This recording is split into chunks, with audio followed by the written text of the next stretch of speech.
Let's fix the chase sequence.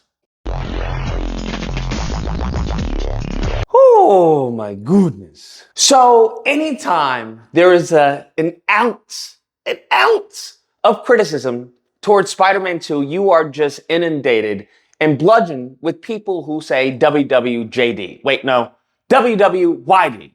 Not what would Jesus do, but what would you do, huh? What would you do?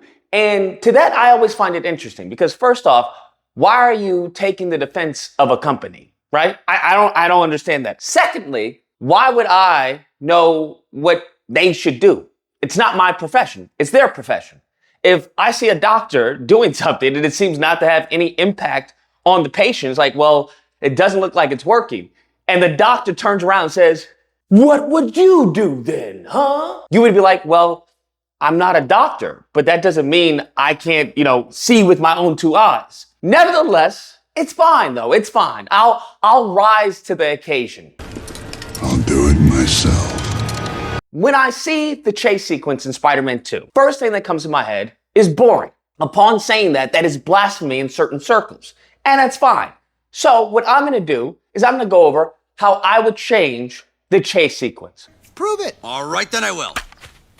First things first, let's go over our terms, right? When I mean boring, I mean in a sense when it comes to a chase sequence, what I'm looking for, and this is all my opinion, mind you, what I'm looking for is a sense of challenge. I think that in a chase sequence or in a game overall really engages player engagement.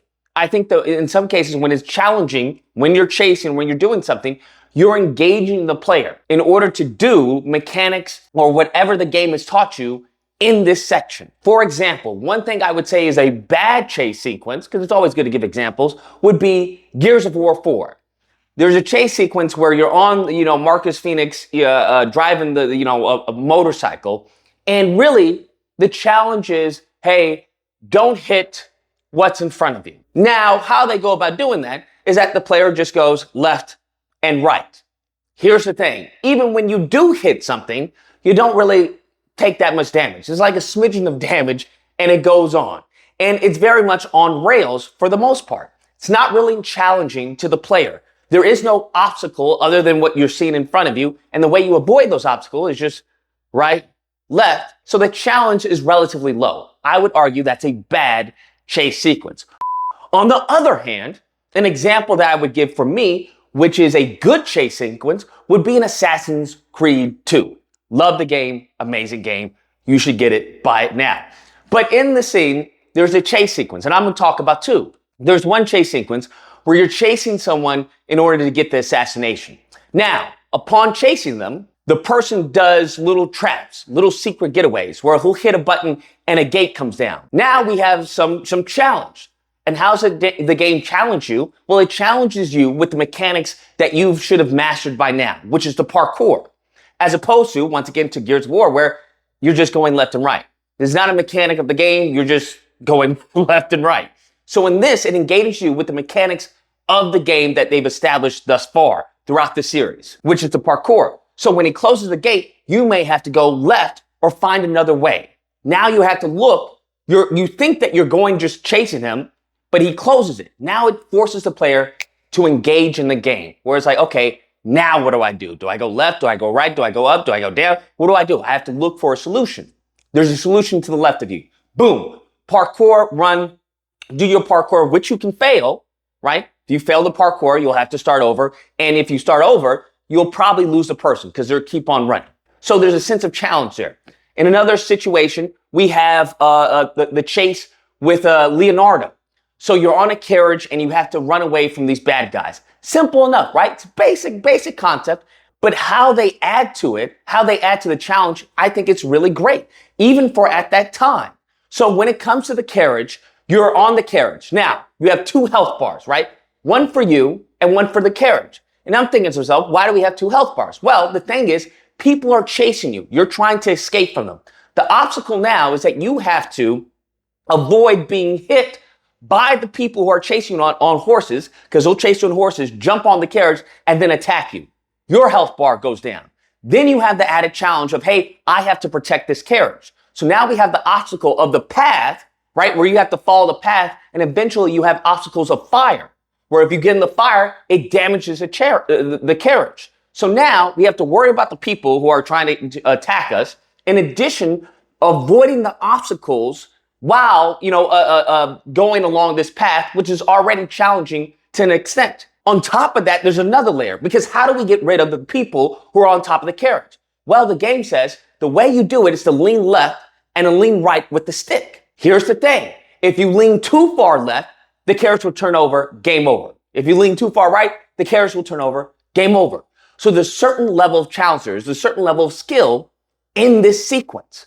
Because not only is it, the course itself pretty curvy, so you're already turning left and right, but now you have the addition of complexity, a person on top of it. So even though you may be going right, you may have someone on the carriage, so you're forced to make a decision. Hey, do I bank hard left to try and get this person on top? Or do I make it around this curve and then try and get them off? So there's a level of complexity to this. Now, obviously, you can add on top of that, but this is an example of what I'm talking about when I think of a good chase scene and a bad chase scene. Let's fast forward to Spider-Man 2. We have the chase scene with the lizard. Now, what many people love to say, well, look, you don't have the full game. No one has the full game, right? But what I can do is base my assumption, what I believe is an educated guess, based off the footage that we have, the footage of the game before, and the mechanics that they've done in the past games.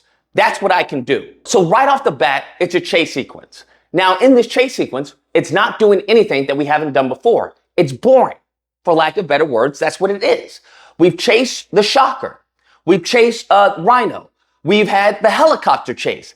And all of the sequences of chasing in Insomniac, all right, when relating to Spider-Man, is the only obstacle that we have is really dodging. That's it. That's where it starts. That's where it ends. Now, you can argue, well, you have the challenge of following the, Shocker, or following the Lizard, or following Rhino throughout the city. Sure, you can say that, but the thing is, as long as you hold the R2 button, you'll be fine. If you don't believe me, try it. When you're chasing Shocker, just hold the R2 button. The game will swing for you. You'll never be behind. There is no added dynamic to just holding R2. If you're chasing Rhino and Miles Morales, try it. If you're chasing the helicopter, just hold the R2 button. So I wouldn't consider that a form of challenge, because I'm just holding a button. And as long as I can see the person going left, okay, well, I just move left and the game will web swing to the left. That's not really the same level of challenge that we've seen in other titles that I just mentioned, which would be Assassin's Creed 2. There is nothing that the game is asking of me other than not to be brain dead, okay? If you're a vegetable in the hospital, yeah, you're probably not gonna be able to play this game, okay? But if you're a functioning person, okay, with an IQ above room temperature, this is not gonna pose a challenge to you. Because despite them throwing cars at you, or there's a debris being thrown at you, all you have to do is dodge it. And there is no difference between how you dodge a car and how you dodge, a piece of debris. If you can dodge a wrench, you can dodge a ball. It's the same thing. There's not even a new animation for the dodge. It's the same animation. So there's no difference. It's the same thing with the helicopter scene, right? You're dodging. Either I forgot, the Mr. Negative's men are throwing stuff at you, or there's missiles that you have to dodge. It's just dodging. There is no special way to dodge. There is no, I have to dodge it this way, and I have to tackle this way, dodge this car in this way. There is no difference. The same thing with Shocker, right? Shocker will eventually, shoot back at you or whatever. Just have to dodge it. Or or in Miles Morales, right? Rhino will throw stuff at you. Just dodge it and continue on holding R2. For me, the challenge is not really there. It's very, very low challenge. Now, how do we fix it? That's what we want to find out, right? That's the reason I made the video. So the goal in fixing it, per se, is that I want to use the mechanics that have already been established in the game, right? Because there's no reason, there's always reason to innovate and come up with new stuff and how to go about it. But for the sake of argument, we'll say, hey, let's just use the mechanics that the game has already established for us in how we can add some variety or challenge to this chase mechanic, so it's not so boring and mundane and monotonous. So one of the first things that I thought of would be to web up the car. right? This is a mechanic that has already been established in the Spider-Man series of Insomniac. We did this with the helicopter. If you remember, it goes to first-person mode, and we go and we web up the helicopter. Now, doesn't necessarily have to be first-person mode, but the concept of hitting R1 and R1 and L1 to web something up, that's a mechanic that they use. So there can be a point where the lizard throws a car at you. The game slows down. What you want to do is web it up so it doesn't hit the pedestrians. Because you have to think, he just threw a car. There's people on the street.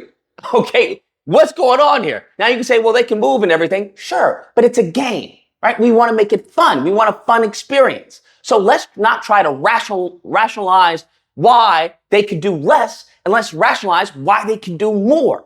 That's the whole concept. So the game slows down, and we have the car, and we see pedestrians going, what do? R1, L1, and we web it up, and we save them, right? The car, stops, from hitting the pedestrians, and then we go right back into web swinging.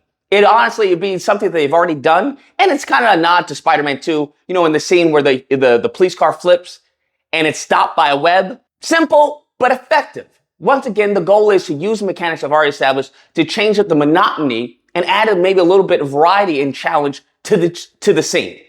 Another thing that could be done would be to web up the debris. This is a mechanic that they've already established within the franchise. If you remember, they did it within the helicopter chase, where you're webbing up the debris before it falls or before it hits pedestrians, before it hits the civvies. They did this again in the beginning half of the game, where you're webbing up a gun to save, the homeless person.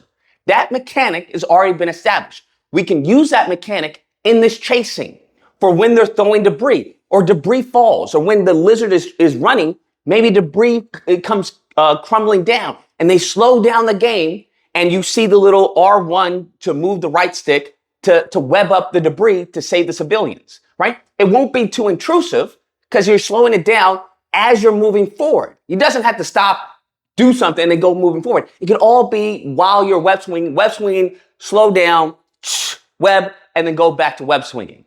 Another addition they can add to, add some challenge or variety to the chasing would be enemies along the path. Now, one game that I think did this very well was Ultimate Spider-Man. For example, the moment when you're chasing Rhino, well, there are enemies along your path and you have to stop them. And there's a little meter that shows you how far you are from getting Rhino. So you have a sense of urgency, because even though you have enemies right here who are trying to, loot the store or something like that, you still have your main focus, which is Rhino. So you're trying to beat up the enemies as fast as you can without losing the challenge of chasing Rhino. Or you have to save someone from a car.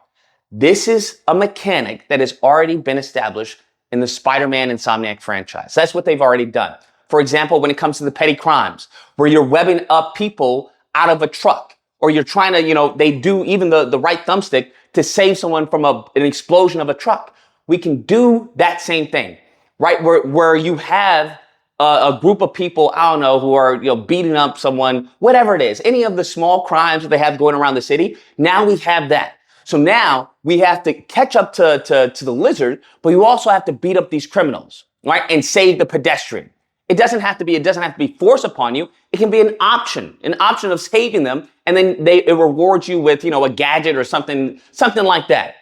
If you don't want to stop the game, where it's like, I have to stop the game, fight these guys, and then go chase at the lizard, and you want a constant flow, that's fine, because the game is already established. They have vultures, right? Little vulture machines. So now you can use, your web strike, punch up the vulture in midair, and then continue on swinging.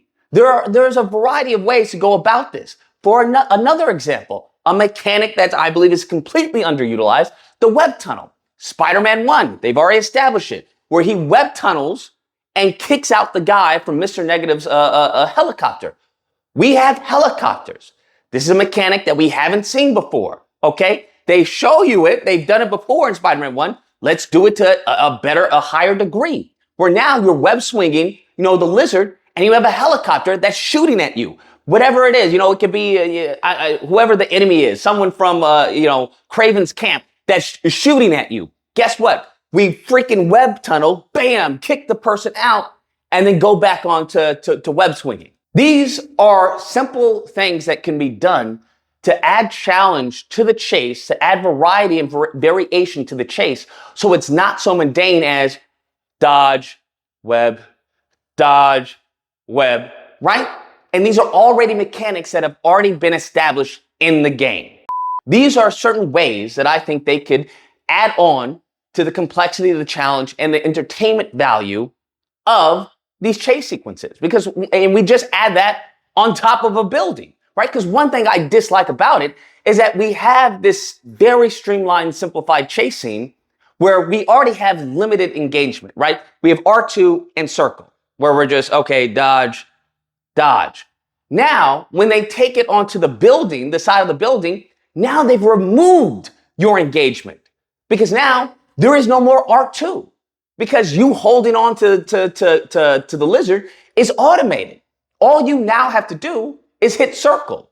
There's no reason for you to go left or right, because circle will actually dodge left or dodge right. All you have to do is hit circle. So I don't like them taking away engagement without substituting it for something.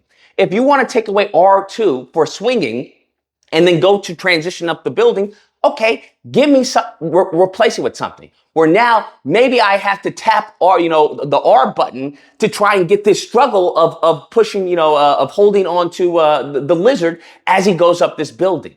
Something to keep the player engaged above, the basic, the bare minimum, I'll say, which is just circle, dodge.